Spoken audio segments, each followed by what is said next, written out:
Hi guys, welcome to biology in blood. This is Shubham Srivastava और आज की इस वीडियो में हम लोग डिस्कस करेंगे क्लास 11 के सिलेबस के ऊपर जो तुम्हें 2021 और 22 के सेशन में पढ़ना है। तो चलिए स्टार्ट करते हैं।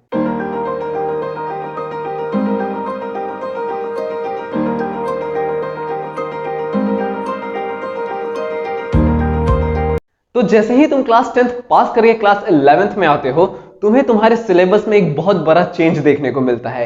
ये चेंज एक ऐसा चेंज है कि तुमने पहले कभी नहीं देखा होता है। मतलब कि तुम्हें नंबर ऑफ चैप्टर्स तुम्हारे बढ़ जाते हैं, नंबर ऑफ टॉपिक्स तुम्हारा बढ़ जाता है, लेवल ऑफ जो स्टडी है वो तुम्हारा बढ़ जाता है। और खास करके ऐसे स्टूडेंट्स जिन्होंने इस साल बोर्ड का एग्जाम नहीं दिया है, उनके लिए ये सिलेबस थोड़ा डिफिकल्ट सा लगेगा, क्योंकि कहीं ना कहीं उन्होंने पढ़ाई 10th में कुछ ना कुछ कम जरूर की है। तो चलिए अपने इस डिस्कशन को स्टार्ट करते हैं। क्लास 11th में जो तुम्हारा सिलेबस है, इसके अंदर तुम्हें सिर्फ और सिर्फ 5 यूनिट्स पढ़ने हैं। 5 यूनिट देखने में तो ये 5 यूनिट बहुत कम होता है, लेकिन इन 5 यूनिट्स में जो नंबर ऑफ चैप्टर्स है वो 22 है। टोटल 22 चैप्टर तुम्हें पढ़ना है।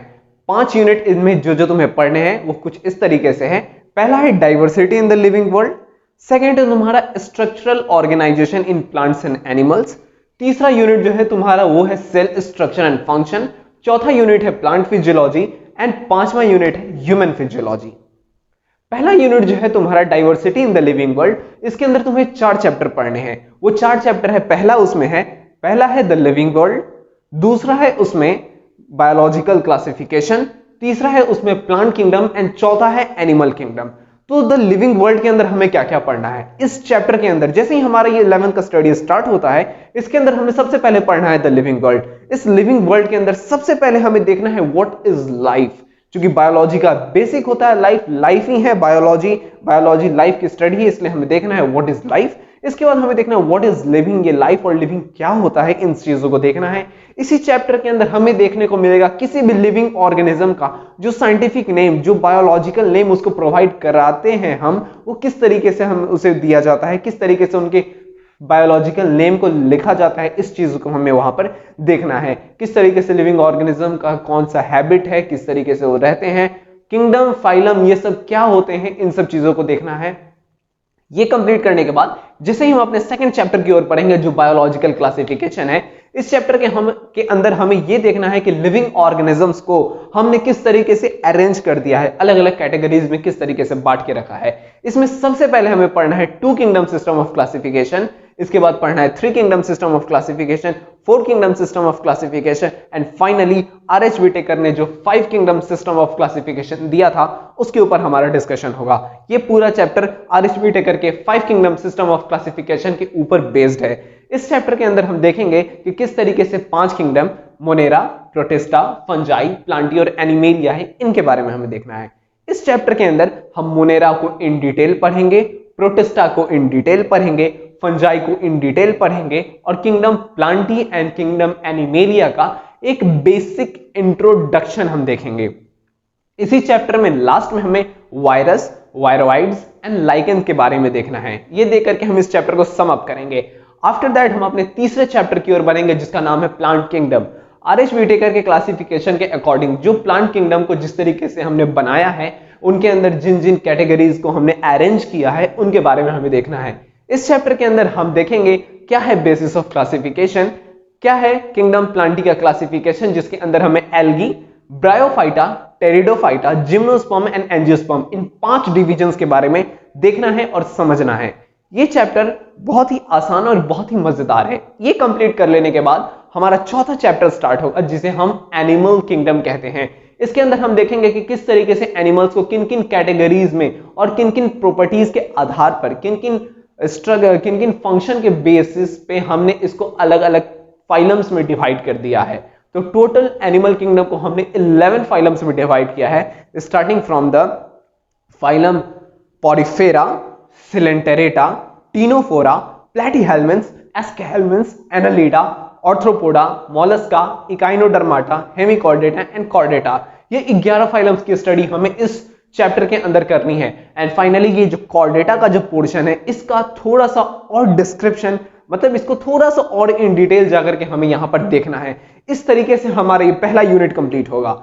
इस यूनिट को कंप्लीट कर लेने के बाद तुम्हें काफी मोटिवेशन मिलेगा, क्योंकि तुम अभी अभी क्लास 10 से 11th में आए हो और ये चूंकि आसान आसान चैप्टर्स तुम्हें पढ़ने को मिलेंगे, तो ये तुम समझ लोगे, पढ़ लोगे, तो तुम्हें अंदर से थोड़ा मोटिवेशन मिलेगा, दैट इज कि 11th का सिलेबस कुछ आसान है। बट कहानी यहां से शुरू होती है। इसके बाद हमारे पास है यूनिट 2, जहां पर हमें देखना है structural organisation in plants and animals. इसके अंदर हमारे पास 3 चैप्टर हैं। पहला है morphology in flowering plant angiosperm को कहते हैं। दूसरा है anatomy in flowering plant and third is the structural organisation in animals. जो मॉर्फोलॉजी है हमारा, इस मॉर्फोलॉजी के अंदर हमें देखना है कि किस तरीके से प्लांट का जो डिफरेंट स्ट्रक्चर है, जैसे कि हो गया रूट, स्टेम, लीव्स, इनका क्या मॉडिफिकेशन है, इनका क्या अरेंजमेंट है, ये किस तरीके से प्लांट में अपना अपना फंक्शन करते हैं। यहां पर हमें देखना है इनफ्लोरेसेंस के बारे में। इनफ्लोरेसेंस जो फ्लावर का अरेंजमेंट है उसको कहते हैं। एंड लास्टली इस चैप्टर के अंदर हमें देखना है फ्लोरल फॉर्मूला। ये देख करके इस चैप्टर को हम सम अप करेंगे। एंड फाइनली जो हमारा है एनाटॉमी ऑफ फ्लावरिंग प्लांट, इस चैप्टर के अंदर हमें देखना है प्लांट के अंदर मौजूद जो टिश्यू है उनकी स्टडी है, permanent tissue and temporary tissue. इन दोनों को इन डिटेल हम स्टडी करके आगे बढ़ेंगे। जो स्ट्रक्चरल ऑर्गेनाइजेशन इन एनिमल्स जो हमारा तीसरा चैप्टर है इस सेकंड यूनिट का, उसके अंदर हमें पढ़ना है एनिमल टिश्यू के बारे में। यहां पर हम देखेंगे एनिमल टिश्यू के क्लासिफिकेशन को, किस टिश्यू का क्या फंक्शन है, एपिथेलियल टिश्यू का क्या फंक्शन है, एपिथेलियल टिश्यू का फिर अदर उसका जो क्लासिफिकेशन उसको देखना है, सिंपल एपिथेलियम, स्क्वामस एपिथेलियम, इन सब चीजों को देख करके हम आगे की ओर बढ़ेंगे। यहां पर हम लास्ट में इस चैप्टर के अंदर हमें 3 ऑर्गेनिज्म के बारे में पढ़ना है। एक है cockroach, second is the earthworm and तीसरा है फ्रॉग। इन 3 लिविंग ऑर्गेनिज्म के बारे में हम पढ़ करके अपने इस सेकेंड यूनिट को खत्म करेंगे। यहां पर जो चीजें हम सीखेंगे, अब हमारे पास आता है हमारा तीसरा यूनिट। इस तीसरे यूनिट के अंदर हमें पढ़ना है सेल स्ट्रक्चर एंड फंक्शन। ये जो यूनिट हमारा है, ये ऑलरेडी हमने कभी बचपन में पढ़ा था। क्योंकि ये यूनिट हमें कुछ आसान लगेगा, तो इस यूनिट के अंदर हमें पढ़ना क्या क्या है। इस यूनिट के अंदर हमारे पास 3 चैप्टर है। पहला है cell the unit of life. इस चैप्टर के अंदर हमें देखना है व्हाट इज सेल, सेल की सेल थ्योरी क्या है, सेल का एक कंप्लीट ओवरव्यू लेना है जो हमने ऑलरेडी लोअर क्लासेस में पढ़ा है। इसके बाद हम देखेंगे प्रोकैरियोटिक एंड यूकैरियोटिक सेल्स के बारे में। इन दोनों के बीच के डिफरेंस को हम यहां पर देखेंगे। इन दोनों के डिफरेंस को देख लेने के बाद हम आगे बढ़ेंगे और यूकैरियोटिक सेल को इन डिटेल स्टडी करेंगे। यहां पर यूकैरियोटिक सेल के डिफरेंट स्ट्रक्चर्स के बारे में पढ़ेंगे, उनके फंक्शंस के बारे में पढ़ेंगे, उनके सेल ऑर्गेनल्स के बारे में पढ़ेंगे, उन सेल ऑर्गेनल्स का क्या फंक्शन है उसके बारे में पढ़ेंगे। क्या है माइटोकॉन्ड्रिया, क्या है गोल्जी बॉडी, क्या है एंडोप्लाज्मिक रेटिकुलम, राइबोसोम का क्या फंक्शन होता है, न्यूक्लियस का क्या इंपॉर्टेंस है, वैक्यूल मौजूद है तो उसका क्या इंपॉर्टेंस है, सेल वॉल क्या है, सेल मेम्ब्रेन क्या है, किस तरीके से ये बना है और इसका क्या क्या फंक्शन है। इन सब चीजों को देख करके हम इस चैप्टर को सम अप करेंगे। इसके बाद हमारा इस यूनिट का जो दूसरा चैप्टर है उसका नाम है बायोमॉलिक्यूल। नाम से स्पष्ट है, बायो प्लस मॉलिक्यूल, ये 2 वर्ड्स के मिलने से बना है। बायो बायोलॉजी से रिलेटेड लगता है एंड मॉलिक्यूल एक ऐसा टर्म है जो हमने कभी ना कभी केमिस्ट्री में पढ़ा था।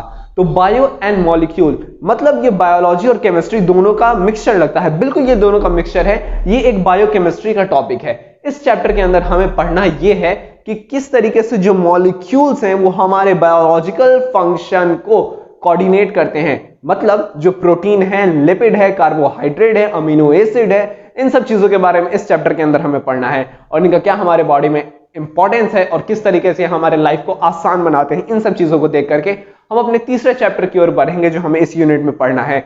इस तीसरे यूनिट का जो तीसरा चैप्टर है वो है cell cycle and cell division. इसके अंदर हमें देखना है कि जो सेल के अंदर जो न्यूक्लियस है, उस न्यूक्लियस के अंदर जो हमारा जेनेटिक मटेरियल है वो किस तरीके से समय आने पर डिवाइड करता है। यहां पर हम सिंपल डिवीजन देखेंगे जो कि प्रोकैरियोटिक सेल्स में होता है एंड कॉम्प्लेक्स सेल डिवीजन जो यूकैरियोटिक सेल में होता है। इन दोनों चीजों को देखना है। यहां पर meiosis and mitosis in detail पूरे अच्छे तरीके से देखना है। मियोसिस 1, मियोसिस 2 पूरा देखना है। इन सब चीजों को देखकर के हमारा ये तीसरा चैप्टर भी कंप्लीट होगा। यहां पर 3 यूनिट कंप्लीट हो जाएंगे। लेकिन फिर भी अगर सिलेबस के मास को देखा जाए तो अभी हमारा सिर्फ 50% सिलेबस ही कंप्लीट हो रहा है या फिर वो भी नहीं कंप्लीट हो रहा है, क्योंकि मेन खेल जो है इस 11th क्लास का वो शुरू होता है चौथे यूनिट से, जो है प्लांट फिजियोलॉजी।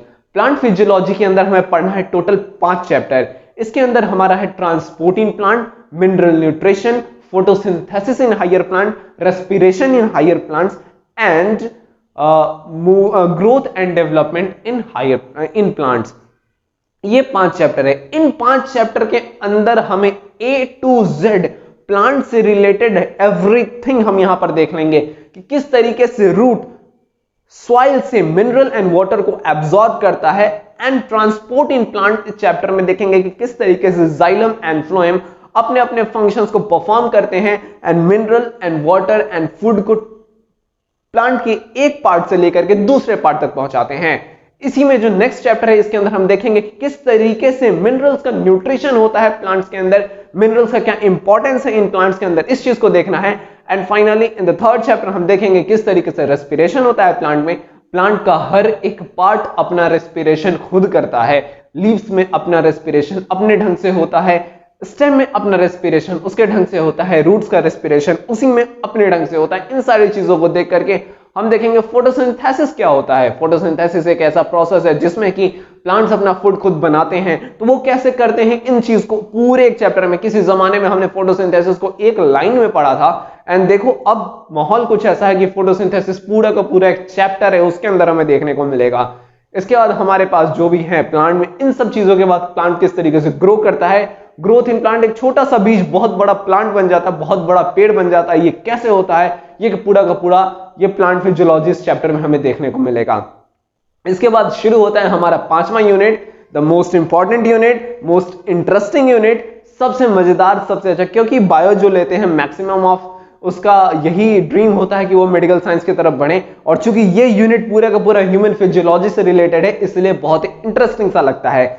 इसके अंदर हमें टोटल 7 चैप्टर्स पढ़ने हैं। पहला है इसमें डाइजेशन एंड एब्जॉर्प्शन, तो ह्यूमंस में किस तरीके से डाइजेशन होता है, जो फूड हम लेते हैं किस तरीके से उसको ब्रेक डाउन करते हैं, किस तरीके से वो हमारे बॉडी में एब्जॉर्ब होता है, और किस तरीके से हमारे बॉडी में खाना लगता है और हम ग्रो करते हैं या मोटे हो जाते हैं। इन सब चीजों को इस चैप्टर के अंदर देखना है। सेकंड चैप्टर हमारा है इस डाइजेशन एंड एब्जॉर्प्शन के अंदर हमें प्रॉपर डाइजेस्टिव सिस्टम जो हमारे अंदर मौजूद है from the mouth to anus, इस पूरे के पूरे फंक्शन को देखना है। यहां पर स्टमक, लीवर, इन सब चीजों का इन डिटेल स्टडी है। नेक्स्ट चैप्टर जो है हमारा रेस्पिरेशन, इसके अंदर हम देखना है किस तरीके से हम सांस लेते हैं, ये लंग्स जो है हमारा इसका क्या फंक्शन है, किस तरीके से हमारा जो ऑक्सीजन है या जो एयर जो हम इनहेल करते हैं वो हमारे ब्लड में मिलता है, और किस तरीके से ये ऑक्सीजन हमारे फूड के साथ ऑक्सीडाइज करके हमें एनर्जी प्रोवाइड करता है, ये इस चैप्टर के अंदर हमें देखने को मिलेगा। और किस तरीके से एक्सक्रीटरी वेस्ट जो कार्बन डाइऑक्साइड जिसे कहते हैं वो एक्स्ट्रा गैसेस हम फिर एक्सेल आउट कर देते हैं, इस चीजों को हमें यहां देखना है। आफ्टर दैट हमारा तीसरा चैप्टर शुरू होगा जहां पर हमें देखना है सर्कुलेशन। यहां पर ब्लड एंड ह्यूमन हार्ट, यहां पर इसका ह्यूमन हार्ट की स्टडी है। इस चैप्टर के अंदर देखना है किस तरीके से ब्लड फूड को भी लेकर के पूरे बॉडी में मूव करता है, यही ब्लड पूरे बॉडी में एयर को भी लेकर के मूव करता है, और यही ब्लड एक्सक्रीटरी प्रोडक्ट्स को भी लेकर के मूव करता है। अभी वैक्सीनेशन का समय है, किस तरीके से वैक्सीन अगर बॉडी में लगता है तो इस ब्लड के थ्रू पूरे बॉडी में भी वो ट्रेवल करेगा। तो इस ट्रांसपोर्टेशन को देखना है हमें इस चैप्टर के अंदर। आफ्टर दैट हमारा शुरू होगा इस यूनिट का चौथा चैप्टर एक्सक्रीशन, जहां पर हमें देखना है कि किस तरीके से हमारे बॉडी में बना हुआ एक्सक्रीटरी प्रोडक्ट्स हम अपने बॉडी से बाहर कर देते हैं। इस खास यूनिट में हमें देखना है किडनी के बारे में, किडनी का क्या फंक्शन है, किडनी का क्या फंक्शनल यूनिट है, किडनी किस तरीके से फंक्शन करता है, किडनी में कौन कौन से डिजीजेस होने के चांसेस हैं, डिजीज होता है तो उसका क्या ट्रीटमेंट है, इन सब चीजों को इस चैप्टर के अंदर हम कवर अप करेंगे। इसके बाद हमारे पास जो चैप्टर है वो है लोकोमोशन एंड मूवमेंट। इस चैप्टर के अंदर हमें देखना है हमारे बोन्स के बारे में, हमारे मसल्स के बारे में, किस तरीके से ये आपस में कोऑर्डिनेट करते हैं, और मसल्स किस तरीके से कॉन्ट्रैक्ट और रिलैक्स करता है और हमारे बॉडी में मूवमेंट प्रोवाइड करता है।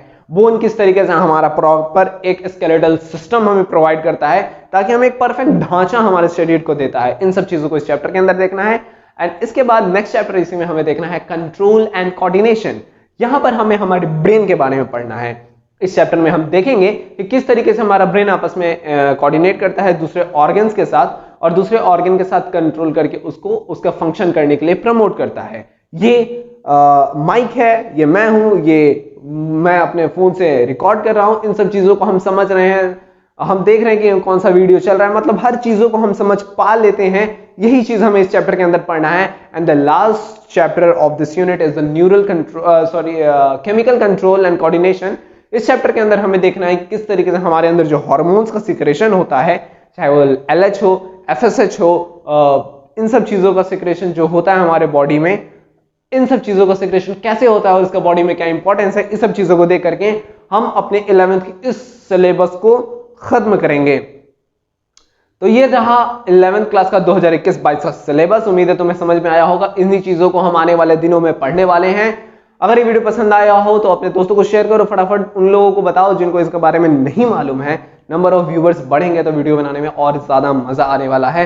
तो अगर कोई डाउट रह गया मन में तो उसे नीचे कमेंट में बताओ, और पर्सनली किसी को रिलेटेड जिसको ज्यादा डाउट है वो इंस्टाग्राम हैंडल पर भी डाउट पूछ सकते हैं। इंस्टाग्राम हैंडल नीचे दिया हुआ है, बायोलॉजी इन ब्लड, जाओ और वहां पर भी तुम पर्सनली मैसेज करके डाउट पूछ सकते हो। तब तक के लिए ऑल द बेस्ट।